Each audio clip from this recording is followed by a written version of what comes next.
नमस्कार. घरात भांडणं होतात वरचेवर. पैशाची चणचण भासते. कारणं याला अनेक असू शकतात, आपल्या आपल्या कुंडलीप्रमाणे असतील. पण त्याला वास्तुदोषातील हे तर एक कारण नाही ना, हे तपासून पहा. जर तुमचं स्वयंपाकघर घराच्या ईशान्य कोपऱ्यात असेल, ईशान्य कोपरा म्हणजे ईशान्य दिशा म्हणजे पूर्व आणि उत्तर यांच्यामधली दिशा. जर तुमचं स्वयंपाकघर जर ईशान्य दिशेला असेल, ईशान्य भागात असेल, तर हा दोष निर्माण होतो. ईशान्य भाग हा जलतत्वाचा मानला जातो. हे स्थान देवासाठी, पाण्यासाठी योग्य आहे, ह्याला पूरक आहे, सपोर्टिंग आहे. पण या जागेवर जर किचन असेल, तर किचन म्हणजे अग्नी.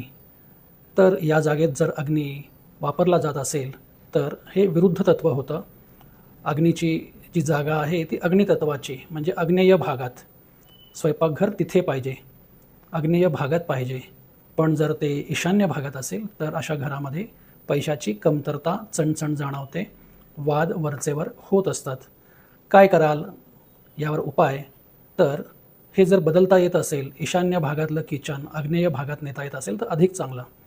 पण जर करता येत नसेल, तर अशा वेळी ईशान्य भागातील जे स्वयंपाकघर आहे ते आग्नेय भिंतीला, आग्नेय कोपऱ्यात करावं असं वास्तुशास्त्र सुचवतं. शिवाय यावरती अनेक वेगवेगळे उपायही असतात, ते घर पाहून ठरवता येतं. हरिओम.